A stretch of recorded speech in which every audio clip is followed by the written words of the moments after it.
Atamjeet sir, जो ये मामला है, प्रियंका गांधी का नाम पहली बार देखा जा रहा है चार्जशीट में आना, रॉबर्ट वाड्रा के साथ भी। हालांकि भले ही वो मुख्य आरोपी नहीं बनाए गए हैं, लेकिन कितना इंपॉर्टेंट है उनका प्रियंका गांधी का नाम शामिल होना, और इस वक्त ये चार्जशीट फाइल होना जब लोकसभा का चुनाव बिल्कुल सामने खड़ा है। बहुत कम समय, अब 90 दिनों से भी मुझे मुझे लगता है 90 दिन से कम समय का भी बचा हुआ है। और अगर इन एनी केस ये जो कार्रवाइयां आगे बढ़ती हैं, तो क्या जेल जाने का, अगर जेल जाने की संभावना बनती है, तो क्या कुछ उसका असर होगा कांग्रेस पर या सियासत पर? नमस्कार राम प्रकाश जी, नमस्कार राजेंद्रन जी। ये जो आपने बात की प्रियंका गांधी वड्रा जी की, पहली बात तो हमें ये देखना चाहिए कि ये केस किस समय का है, कब का है, क्या है, इसकी कंटेंट क्या है। इसमें कोई एफआईआर दर्ज नहीं हुई, इसमें कोई चार्जशीट फाइल नहीं हुई। ये केस कोई आजकल का तो है नहीं, 10 साल पुराना केस है। 2013 का केस है, ये 2013 से पहले का केस है। 2014 से 2024 10 साल से ये सरकार इस केस के ऊपर बैठी हुई है। 2014 में प्रधानमंत्री मोदी ने कहा, मैं देश का चौकीदार हूं, मैं देश नहीं बिकने दूंगा, और जो जो लोग दोषी हैं, जिन्होंने करप्शन किया है या जिन्होंने बैंकों का पैसा नहीं दिया है, मैं उन लोगों को गिरफ्तार करूंगा और जेल में डालूंगा, और स्विस बैंकों में जो काला धन पड़ा है, वो काला धन जो है वो देश में वापस लाऊंगा। अब आप मुझे बताइए, कितने वादे मोदी जी के पूरे हुए? कितना काला धन वापस आया? कितने लोग करप्शन के मामले में अरेस्ट हुए?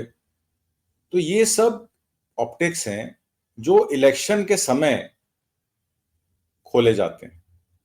अब इन्फोर्समेंट डायरेक्टरेट हो, सीबीआई हो, इनकम टैक्स हो, या देश की न्याय प्रक्रिया हो, या कार्यपालिका हो, आपने देखा पिछले 10 साल में किस तरीके से देश के चारों स्तंभ, चाहे वो गोदी मीडिया को लेकर हो, चाहे वो न्यायालय में न्यायाधीशों की नियुक्तियों को लेकर हो, चाहे वो कार्यपालिका में एडमिनिस्ट्रेशन में गुजरात की ब्यूरोक्रेसी के सीनियोरिटी के बावजूद उनको टॉप पोस्ट पर डिफाइन करने की हो, या वो पार्लियामेंट में मेंबर पार्लियामेंट्स को निष्कासित करने की हो। 150 मेंबर पार्लियामेंट आपने अपोजिशन के निष्कासित कर दिए, और उसके बाद आपने भारतीय न्याय संहिता, और उसमें नागरिक सुरक्षा, और उसमें आईपीसी के और इंडियन एविडेंस एक्ट, साक्ष्य का सारा लॉ चेंज कर दिया, बिना डिस्कशन किए, बगैर जीपीसी बनाए, बगैर कोई बातचीत किए। तो ये तानाशाही नहीं तो और क्या है? तो जैसे मैंने आपको चारों स्तंभ बताए, लेजिस्लेचर, एग्जीक्यूटिव, जुडिशरी और मीडिया, इन चारों का इन्होंने खत्म कर दिया, तो लोकतंत्र तो बचा नहीं देश में। अब क्या हो गया? अब मोदी जी की सेना जो है, वो पहले तो 2019 में बालाकोट में बम दाग के जो है इलेक्शन जीती, 2014 में वादों पे विकास का वादा किया और काला धन लाने का वादा किया, और नेशनलिस्ट जो हाइपरबोल था उस पे वादा किया, पर आखिर में आते आते 2024 में सिवाय राम मंदिर के निर्माण के, उसके अनुष्ठान के, नई पार्लियामेंट के अनुष्ठान के, संगोल राजनीति के, और गरीब को और गरीब कर दिया। और मोदी जी की गारंटी में ग्लोबल हंगर इंडेक्स में हम 55 नंबर से 111वें स्थान पर आ गए। तो ये मामले हैं डिस्कशन वाले। अब क्योंकि आपने आज का सब्जेक्ट प्रियंका गांधी जी का रखा है, तो प्रियंका गांधी जी ने क्या पाप किया?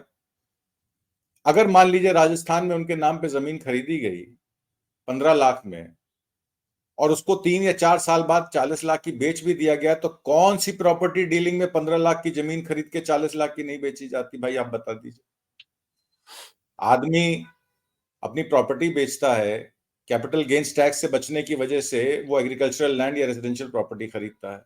मान लीजिए ये कैपिटल गेन्स की वजह से भी नहीं खरीदी गई, एग्रीकल्चरल लैंड खरीदने का तो हर आदमी को हक है, पेपर्स पे खरीदी गई, कोई बेनामी प्रॉपर्टी नहीं थी, कोई सरकारी पैसे से नहीं खरीदी गई, कोई सरकारी फायदा नहीं पहुंचाया गया उस प्रॉपर्टी में, कोई उस प्रॉपर्टी का लैंड यूज नहीं चेंज किया गया, एग्रीकल्चर लैंड खरीदी गई और एग्रीकल्चरल लैंड बेची गई। एएनआई के हवाले से एनफोर्समेंट डायरेक्टरेट द्वारा प्रियंका गांधी जी को नामित किया जाता है कि उन्होंने राजस्थान में एक रियल स्टेट प्रॉपर्टी एजेंट जो कि दिल्ली के हैं, एचएल पावा, जो एनआरआईज को जमीन बेचते हैं। तो प्रियंका गांधी, इसमें कौन सा पाप हो गया?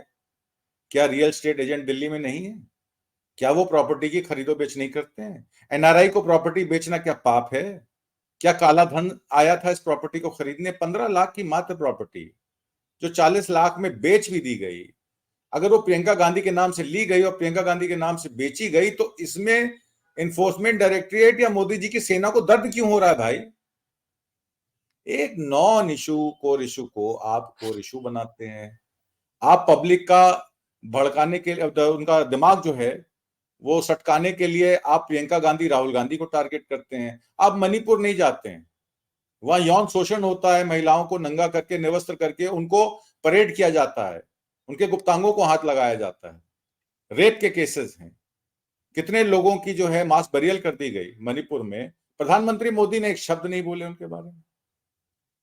और प्रियंका गांधी का ये हो गया। प्रियंका गांधी, मैं आपको बता रहा हूं, जो ये भारत न्याय यात्रा अनाउंस हुई है, जिसको बीजेपी सिरे से कहती है कि इसका कोई असर लोकसभा इलेक्शन 2024 में नहीं पड़ेगा, उसी के इफेक्ट में, उसी के रिप्लाई में, उसी के रिस्पांस में ईडी ने प्रियंका गांधी का नाम उजागर किया, उनको डेसिमेट करने के लिए, उनको बदनाम करने के लिए, और यह बताने के लिए कि मोदी जी के सामने कोई विपक्ष में खड़ा नहीं, कोई भी हो। और महिलाओं पर तो सबसे पहले जो है बीजेपी के लोग अटैक करते हैं।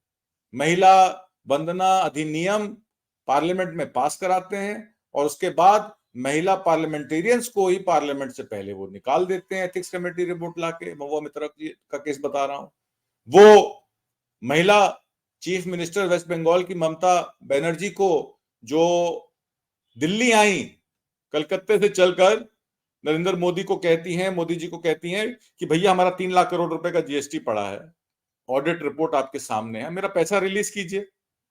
वो उनको भी प्रताड़ित करते हैं। और जैसे कि राजेंद्रन साहब ने कहा कि पहलवानों को आश्वासन देकर कि हम बृजभूषण शरण सिंह के कैंप का कोई आदमी जो है डब्ल्यूएफआई का प्रेसिडेंट नहीं बनने देंगे, और फिर जब वो प्रेसिडेंट उनका आदमी बन जाता है वो कहते हैं दबदबा था, है, और उसके बाद वो विड्रॉ कर लेते हैं, मैं कुश्ती से अब संन्यास लेता हूं। आप कुश्ती करते कब थे जो संन्यास लेते हैं? आप तो यौन शोषण करते थे। आपको कहना चाहिए मैं महिलाओं का जो यौन शोषण करता था उससे संन्यास लेता हूं, स्वेच्छा से। मतलब आपके ऊपर कोई धारा नहीं लगती, कोई विशाखा गाइडलाइन नहीं लगती।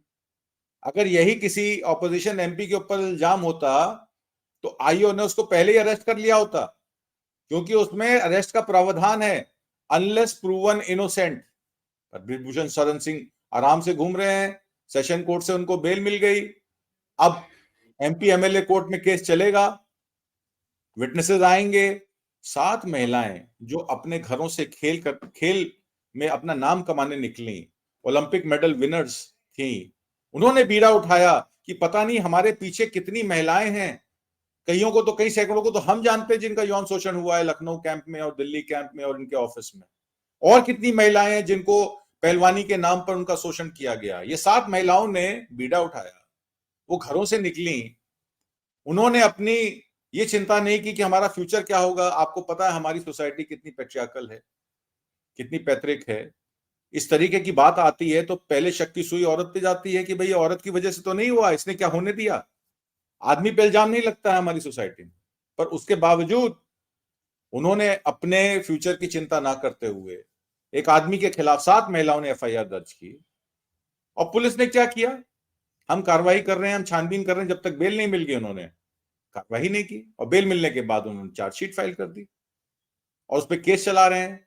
और बृजभूषण शरण सिंह नैतिकता के आधार पे एज मेंबर पार्लियामेंट रिजाइन करना चाहिए था उनको। वही अजय मिश्रा टैनी होम मिनिस्टर बने बैठे हैं, उनके बेटे पे 5 हत्याओं का आरोप है। तो ये तो बेशर्मी की पराकाष्ठा है। ये सरकार संविधान लोकतंत्र से नहीं चलती है। और जब जब खतरा मंडराता है कि 2024 में इलेक्शन हार जाएंगे तो जेल जाना पड़ेगा, अभी प्रियंका गांधी का नाम आया, कल परसों में रॉबर्ट वाड्रा का भी नाम आया था, आपने देखा होगा उसी एएनआई के हवाले से कि रॉबर्ट वाड्रा पे जो केस चल रहे हैं कार्रवाई इस चार्जशीट में भी है सर, इस चार्जशीट में भी नाम है दोनों लोगों का। चार्जशीट में भी रॉबर्ट वाड्रा का नाम है, क्योंकि वो शायद क्योंकि वो साथ में होंगे जब प्रॉपर्टी खरीदी होगी, दोनों हस्बैंड वाइफ के नाम से होगी। तो ये है ही नहीं केस कुछ, इसको जानबूझ के नाम बदनाम करने के लिए उछाला जाता है। भारत न्याय यात्रा से बीजेपी घबरा गई है, डर गई है। 344 सीटों पे, जो कि 65% बनती हैं लोकसभा की सीटें, उस पे जब भारत न्याय रैली निकलेगी, इंडिया गठबंधन के अलायंस के पार्टनर उनके साथ जोड़ के जब माइक मंच पे खड़े होंगे, तो बीजेपी का सिंहासन डामाडोल होगा। अभी तो ये शुरुआत है, मैं तो कहता हूं ये तो भी ट्रेलर है, अभी तो आप देखिएगा आगे क्या क्या होता है। जी राम प्रकाश। आतंकित सर, जो सवाल था अभी एक दर्शक ने भी इसका जिक्र किया है, अयोध्या में जमीन जो है 1 घंटे में 2 करोड़ से 18 करोड़ रुपए की हो जाती है, उसमें 2 ही घंटे में 16 करोड़ रुपए की वृद्धि हो जाती है जमीन में। तमाम मामले भी सामने आते हैं, कागज पत्तर भी दिख जाते हैं, लेकिन वहां कहीं ईडी नहीं जाती है। और एक मामला जिसमें जमीन जिससे खरीदी गई केवल उसी से बेच दी गई, वो भी कुछ सालों के बाद, और बढ़ा हुआ दाम तो वहां अलग मुद्दा हो गया, केवल वापस उसको क्यों बेची गई ये एक बड़ा मुद्दा बन जाए। तो इस पूरे मामले को लोग कैसे क्यों नहीं समझते हैं, और जो राजेंद्रन सर सवाल उठा रहे थे लगभग वही उसी सवाल का जवाब मैं आपसे। ये जो अयोध्या का मामला है, इस पे हम लोगों ने उस समय पे कई प्रोग्राम किए थे, मैं फिर आज उसको दोहरा देता हूँ। ये जो जमीन थी, नवंबर 9 को 2019 सुप्रीम कोर्ट का ऑर्डर आया था कि अब जो है राम मंदिर की स्थापना की जा सकती है। तो एक ऑफिशियल श्री राम जन्मभूमि तीर्थ क्षेत्र ट्रस्ट बनाया गया 2020 फरवरी में, ठीक 4 महीने बाद, और उसने 70 एकड़ जमीन जो थी वो एक्वायर की। उसमें लोकल एमएलए इन्वॉल्व थे, वहां के लोकल ओबीसी कमीशन के लोग इन्वॉल्व थे, उसमें डिविजनल कमिश्नर इन्वॉल्व थे, एसडीएम इन्वॉल्व थे, deputy inspector general of police involve थे, और उसमें एरिया रिकॉर्ड ऑफिसर को इम्प्रोप्राइटरी का मैटर जो है योगी आदित्यनाथ सरकार ने दिया, और ये कहा कि आप 6 हफ्ते में इसकी रिपोर्ट जो है वो बताएं। तो रिपोर्ट में क्या मिलता है कि फॉल्स डिक्लेरेशंस देके वहां के जो लोकल, वहां दलित के गांव हैं जो आसपास के, उनपे उस जमीन को एक्वायर किया गया ट्रस्ट के नाम पे, और पहले एक ट्रस्ट बनाया गया, उन सारे दलित जो गांव थे उनको एक्वायर किया गया। उसमें सर्कल रेवेन्यू ऑफिसर का बहुत बड़ा रोल था, स्टेट इंफॉर्मेशन कमिश्नर का रोल था, लोकल मेयर का रोल था, और यहां तक कि पेशकार, लेखपाल और कानूनगो भी इन्वॉल्व थे।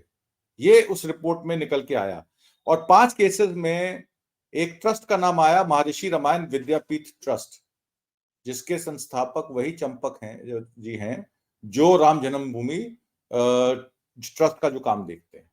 तो 2 लोगों ने जमीन खरीदी और उन्हीं के 2 लोगों ने जमीन बेची। अगर इस मामले को इस तरीके से रिलेट करना है तो सबसे पहले ईडी की चार्जशीट जो है उन लोगों पे दाखिल होनी चाहिए थी कि कैसे जिन लोगों ने जमीन खरीदी उसी ट्रस्ट के मेंबर हैं, और जिन्होंने जमीन बेची वो भी उसी ट्रस्ट के मेंबर हैं सिर्फ, और प्रॉपर्टी की वैल्यू 20 लाख से 2 करोड़ और 2 करोड़ से 20 करोड़ कैसे स्थापित की गई, स्टाम्प ड्यूटी चार्जेस कैसे पे किए गए। और एक एक जमीन के एक केस में तो ऐसा मुझे याद है कि जमीन 2 दिन पहले खरीदी गई और सेम डे पे बिकवाली की भी रजिस्ट्रेशन हुई, स्टाम्प पेपर खरीद के, और खरीदारी की भी रजिस्ट्रेशन हुई, और खरीदारी के पेपर जो है वो बिकवाली की रजिस्ट्रेशन से पहले ही खरीद लिए गए। उसकी टाइमिंग होती है ना जब आप स्टाम्प पेपर खरीदते हैं कि किसने स्टाम्प पेपर खरीदे, कितने में खरीदे, कहां खरीदे।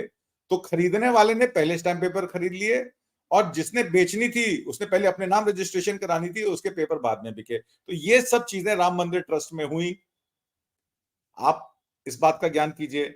अब हम आ जाते हैं करंट मामले पे। ये जो आपने बात की 2010 का मामला है, 2010 और 2023 में 13 साल बीत गए। अब इन 13 सालों में क्या बदलाव आया इस देश में, जिसपे एनआई भी और ईडी भी इतनी सक्रिय हो जाती हैं कि जो सरकारी नरेशन होता है वही बताती हैं। तो 2014 से पहले मीडिया सरकार से सवाल करती थी, ठीक है, अब मीडिया जो है विपक्ष से सवाल करती है।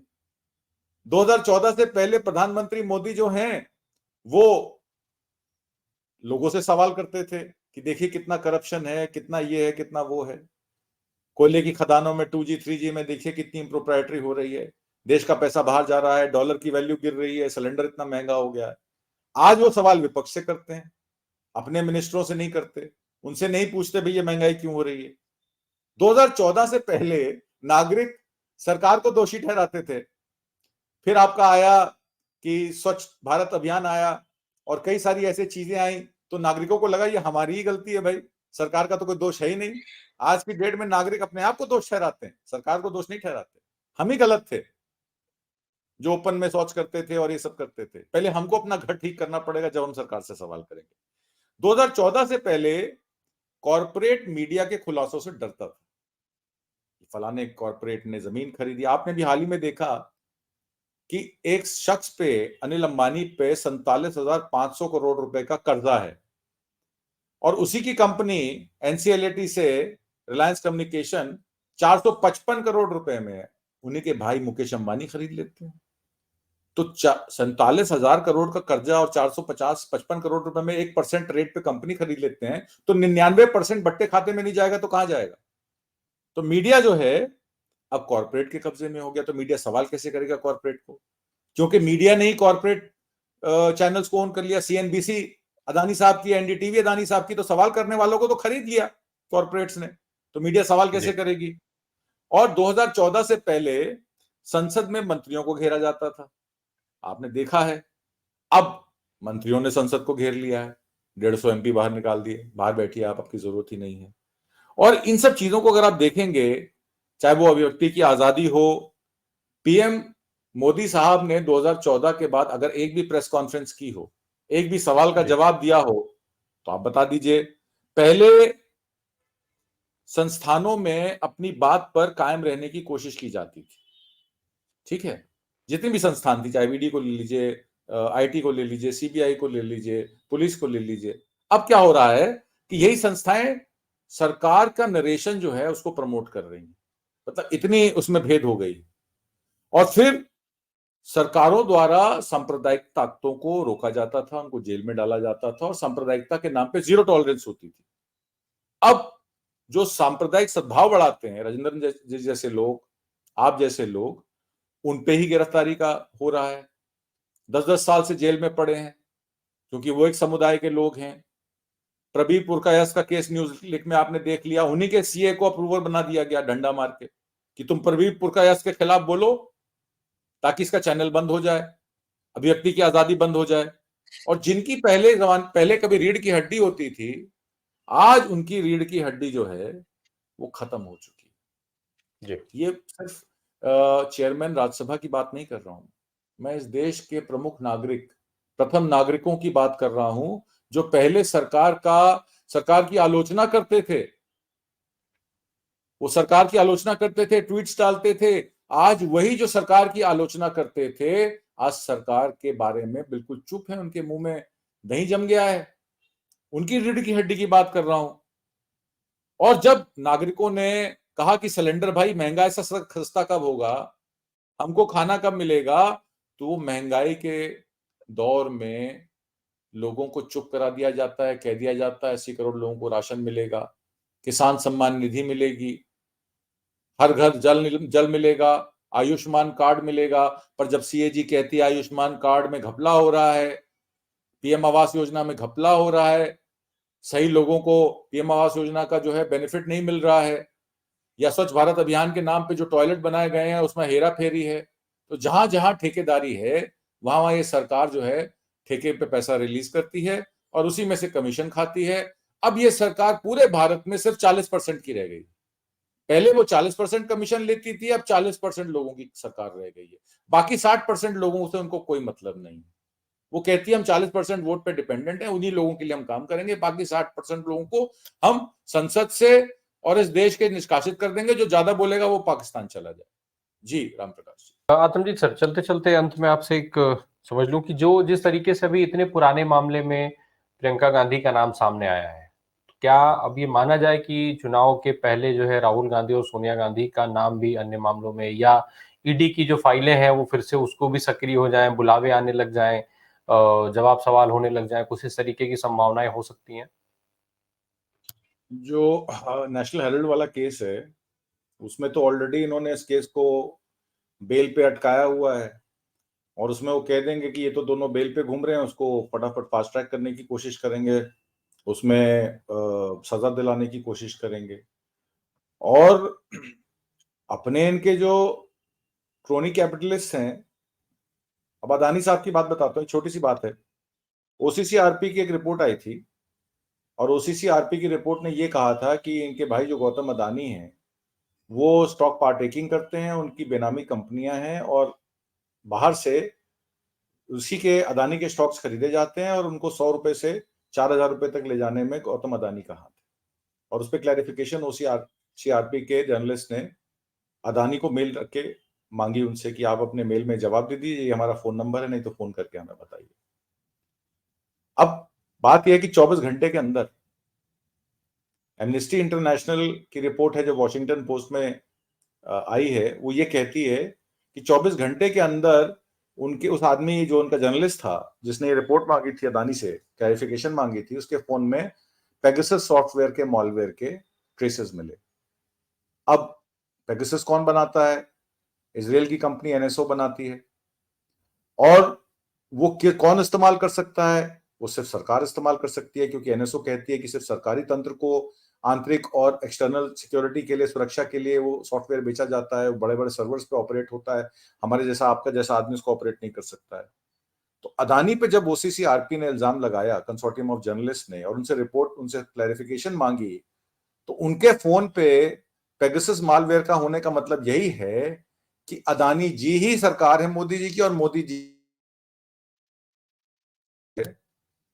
सब लोगों ने, राहुल गांधी ने शुरू में ही कह दी थी कि ये अदानी की सरकार है, अंबानी की सरकार है, सूट बूट की सरकार है। कि जिस पे इल्जाम लग रहा है वो तो जवाब नहीं दे रहा है, सरकार अलबत्ता उस पे इन्वेस्टिगेशन और उस पे पेगासस का सॉफ्टवेयर डाल के उसकी डिटेल निकालने के, खंगालने की कोशिश कर रही है। तो बिल्कुल बहुत कुछ हो सकता है। और इलेक्शन आते आते सोनिया गांधी पर भी एनएसएजी के मामले में केस हो सकता है। राहुल गांधी का जो केस चल रहा है, सोनिया गांधी जी का यंग इंडिया वाला केस चल रहा है, उसमें भी ये लोग सजा कर सकते हैं। संजय सिंह को देखा आपने, कोई मनी ट्रेल नहीं है, वो जेल बैठे हैं। मनीष सिसोदिया को लिकर पॉलिसी में 300 करोड़ रुपए के इल्जाम में कोई ट्रेल नहीं है, कोई पैसा उनके अकाउंट में नहीं है, कोई इनके लॉकर खाली पाए गए, पर वो जेल में है। सत्येंद्र जैन 1.5 साल से 2 साल से जेल में है। ईडी का नोटिस अरविंद केजरीवाल के पास 2 बार जा चुका है, वो नहीं जा रहे हैं ईडी पे। अच्छा, उनको ईडी अरेस्ट नहीं कर रही है, ये भी प्रश्न चिन्ह खड़ा हो जाता है कि भाई अरविंद केजरीवाल को स्पेशल ट्रीटमेंट क्यों दिया जा रहा है। और सोनिया गांधी जी को तो उन्होंने बुला के 24 घंटे 8 घंटे बिठा के रखा, तब भी उन्होंने कोई उस पर कार्रवाई नहीं की। तो ये सब चीजें चलती रहेंगी, ये ऑप्टिक्स का खेल है।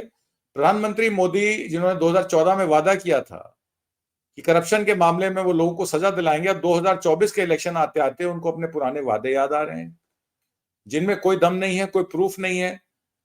और अंदर के बात आपको बता दूं कि अरुण जेटली से जब पूछा गया 2015 में कि भाई अब आप क्या करेंगे इसके नेशनल हेराल्ड वाले मामले में, तो उन्होंने खुद कहा कि भाई इसमें कोई प्रूफ है ही नहीं, मैं अगर केस डाल भी दूं कोर्ट में तो ये इसमें कोई इम्प्रोप्राइटरी प्रूफ नहीं हो पाएगी।